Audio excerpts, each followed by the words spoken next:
Good afternoon, ladies and gentlemen. I'm a freshman at Lane College. My name is Cameron Udo. I am from Memphis, Tennessee, and today I came to talk about how really black men move as a whole, to be honest. And I brought a special guest with me today. I would like to introduce him. His name is Mr. Grayson. Hello, I'm Mr. Nicholas Grayson, the college counselor here in the Division of Student Affairs. All right. Well, usually, I don't really like asking people this, but how old are you? 40. For you? That's like really like when you're kind of grown, you kind of know when to make decisions and all. And it leads me to the first question. What trials and tribulations do you think like black men go through growing up? I think things are harder for black men because oftentimes we have this stereotypical concept that we are ghetto, ignorant, those uneducated, and I think I'm a firm believer of I'm not going to make what they think of me true. So that's why I'm very hard. I do see a lot of females as well, but I'm very hard on black men, black males, as an educator to beat the odds. And I understand. And if you've ever been in my office, you've heard me say, you won't be the first, you won't be the last. And I understand we go through things, but we have to fight and continue to fight until the necessary changes happen. But the struggle is definitely real for black American males. Yeah, I agree with you because like, not every black American male go through this, but mainly things they go through starts from when they're little, as a child. And like, people don't have the same financial problems, same mental problems. Like, you might grow up in a household with like two parents and they help you out, make sure you're good. It gets you through everything. And it leads me to the next question.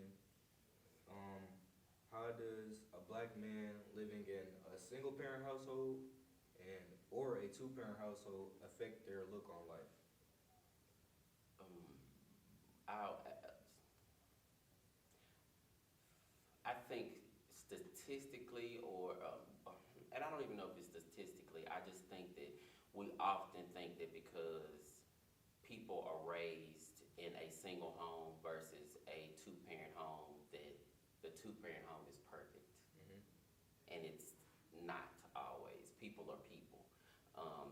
I grew up in a single with my mom and sister for a few years, and then she married my stepdad, who is my father. That's my daddy. And I know some people who grew up just like me, and I knew some people who grew up with just mom or just dad, and it just depends on the family dynamics. Some of our students here, even talking to some of you all, I get to know you all, and so oftentimes you tell me your stories, and I leave, and it really makes me even, especially since I've been an educator, and this is my 15th or 16th year. It's very different because you think that because you grew up with mom and dad that everything's gonna be peaches and cream, and that's not always the case. Dysfunction is dysfunction. Would you say it kind of affected like your life and like careers and stuff you wanted to do, like just living in a single parent household? Cause you like I don't necessarily know because I don't know where my I don't know where it clicked on me to know that I wanted more. And I think I was older. Mm-hmm. I think in like K-12 I was just trying to get to across the stage at high school. My career goal was to be a psychiatric nurse. And then I wanted to be a pediatrician at first, and I was like, that's too much school. I'm not doing all that. Then I was like, okay, I can go to nurse school, get my master's, become a psychiatric nurse. But I don't know what motivated me to want. It was just once I figured out I could, I think that was my motivation because I struggled with comprehending in school. Period. And it was like the 8th grade. and I still struggled in high school, but I don't know what actually, because my parents have technical degrees or trade degrees, and I didn't really look at that as, I really didn't look at it. I was like, okay, what do I want to do? And I was like, okay, I just want to be a nurse, cause like helping people, but I didn't have necessarily any motivation or anyone pushing me to go. It was because we just focused on graduating high school, and then if I got accepted into college, and that was we focused on that then, but it was not necessarily because of the upbringing. We were just focusing on going to school and having fun and staying out of trouble. Well, since you said that, do you feel like black men feel like pressure to do things they have to do and don't have to do? Mm-hmm.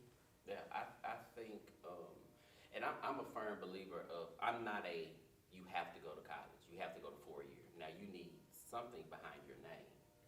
You need if you're a cosmetologist, a license, you need something.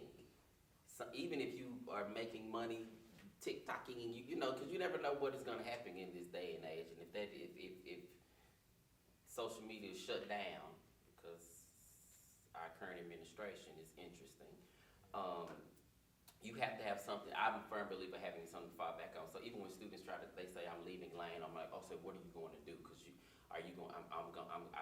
I've walked students through applying for LPN school or transferring back to a community college back home, because you have to get something. Like if with the day and age that we're in now, you're gonna have to have some type of education, some type of trade, some type of certification, so that you can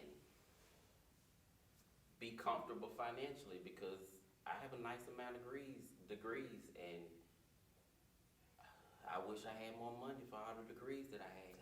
but if I didn't have the degrees that I have now, I wouldn't make what I make now.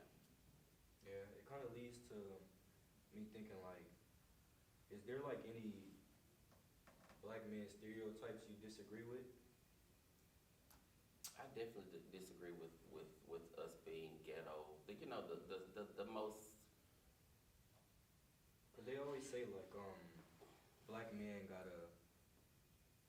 Well, I mean, of course, as black men, we have to lead a household. Mm-hmm. But I just feel like most things that they tell us we have to go through really don't have to do, like the stereotype of not showing your emotions, really just being to yourself too much when you really know you can get some support. Yeah. I've talked to some students this week and last week, because some people were working remote, was just chilling with Mr. Grayson, but and it's funny because I had the conversation this week and last week about us. Like this year has been, I'll say, since I moved to student affairs, I've seen so many guys cry, and I love it. Cause I'm like, you're human.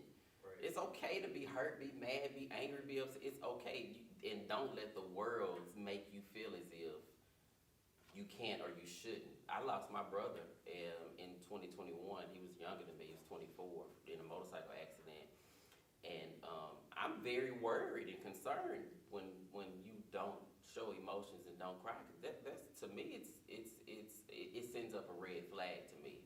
And I'm good to walk. I love walking people through their emotions, but stereotypically, we're supposed to be the head of the households, and what we're supposed to be.